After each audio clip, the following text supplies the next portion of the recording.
जेव्हा आपण फुगा केसांवरती घासतो तेव्हा केस फुग्याला चिकटतात. तर असं का होत असेल? हे स्थितिक विद्युत बलामुळे होते. आणि या विद्युत बलाला समजून घेण्यासाठी आपल्याला प्रभार नावाची संकल्पना समजावून घ्यावी लागेल. आणि नेमक्या याच गोष्टीचं सविस्तर विश्लेषण आपण या व्हिडिओमध्ये करणार आहोत. आपण आपल्या सभोवताली अनेक गोष्टी पाहतो. या सगळ्या गोष्टीवरूनच आपण प्रभार म्हणजे काय हे समजून घेऊयात. उदाहरणार्थ ही मांजरीची शेपटी. जर आपण मांजरीला झूम करून पाहिलं तर आपल्याला दिसेल की ते अनेक वेगवेगळ्या अवयवांनी बनलेले आहे. जर त्या शेपटीला आपण आणखी झूम केलं तर आपल्याला समजेल की ती अनेक पेशींनी बनली आहे. आणि जर आपण आणखी झूम केलं तर आपल्याला दिसेल की ती अणूंनी बनली आहे. तर अणू म्हणजे काय? तर अणू शब्दाचा अर्थ आहे अविभाज्य. म्हणजेच काय? तर आपल्या सभोवताली असणाऱ्या प्रत्येक गोष्टीची निर्मिती ही या सूक्ष्म आणि अविभाज्य कणांनी झालेली आहे. पण सन 1900 नंतर आपल्याला समजलं की अणू अविभाज्य नाहीयेत.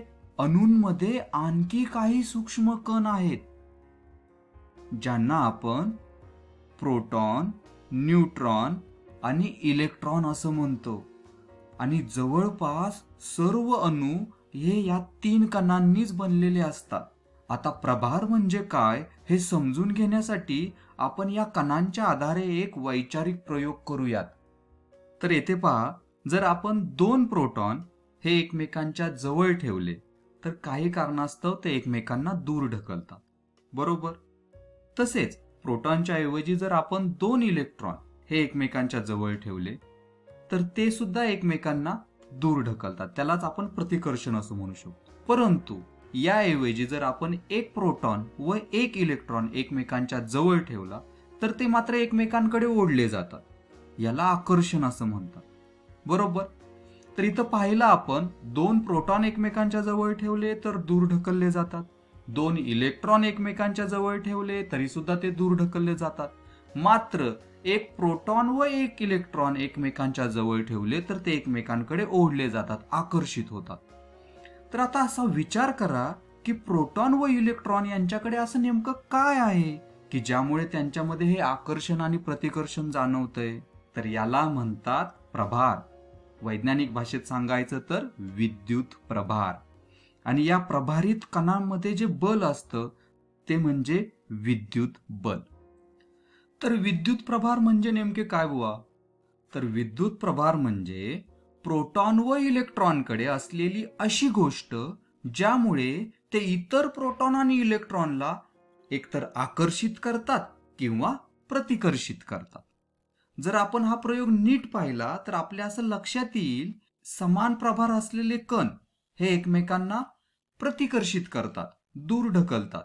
आणि भिन्न प्रभार असलेले कण मात्र एकमेकांना आकर्षित करतात, ओढतात. म्हणजेच यावरून आपण असं म्हणू शकतो का की प्रोटॉनकडे एक वेगळ्या प्रकारचा प्रभार आहे आणि इलेक्ट्रॉनकडे एक विरुद्ध प्रकारचा प्रभार आहे? तर प्रोटॉनकडे असलेल्या प्रभाराला आपण धनप्रभार असे म्हणतो. हा एक धनप्रभार आणि हा एक धनप्रभार. आणि इलेक्ट्रॉनकडे असणाऱ्या प्रभाराला आपण ऋणप्रभार असं म्हणतो. ऋणप्रभार हा ही ऋणप्रभार. आणि यावरूनच आपण असं म्हणू शकतो की समान प्रभार एकमेकांना प्रतिकर्षित करतात आणि भिन्न प्रभार एकमेकांना आकर्षित करतात. तर प्रोटॉन हे धनप्रभारित कण आहेत आणि इलेक्ट्रॉन हे ऋणप्रभारित कण आहेत. पण न्यूट्रॉनचं काय? जर आपण न्यूट्रॉनला प्रोटॉनच्या किंवा इलेक्ट्रॉनच्या किंवा दुसऱ्या एखाद्या न्यूट्रॉनच्या संपर्कात आणलं तर काय होईल? त्यामध्ये कसलंही आकर्षण किंवा प्रतिकर्षण जाणवतच नाही.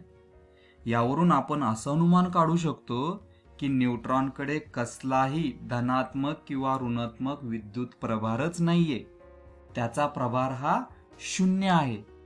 म्हणूनच तर त्याला न्यूट्रल म्हणजेच उदासीन कण असे म्हणतात. चला आता थोडंसं अणूबद्दल बोलूयात. आता आपल्याला असं वाटत असेल की अणू हा सुद्धा एक प्रभारित कण आहे, कारण तो वेगवेगळ्या प्रभारित कणांनी बनलाय. तो प्रोटॉन, इलेक्ट्रॉन, न्यूट्रॉननी बनलेला आहे. पण असं काही नसतंय. अणूमध्ये काय असतं की धन आणि ऋण प्रभारांचं प्रमाण हे समान असते. त्यामुळे अणूचा एकूण प्रभार हा नेहमी काय असतो? 0 असतो. त्यामुळे अणू हा विद्युतदृष्ट्या उदासीन असतो.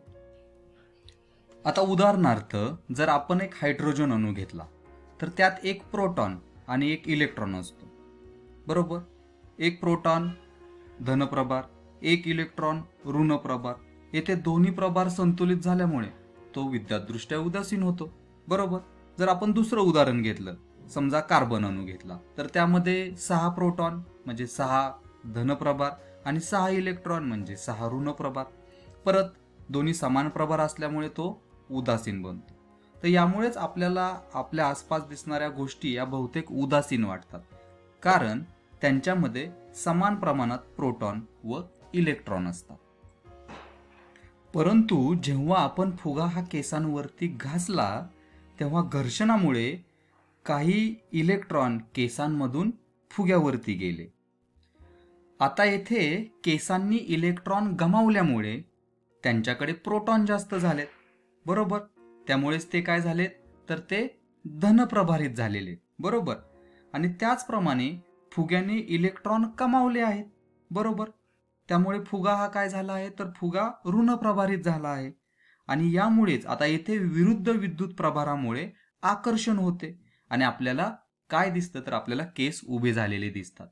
तर येथे हे जे काय घर्षणामुळे निर्माण होणारे हे विद्युत बल आहे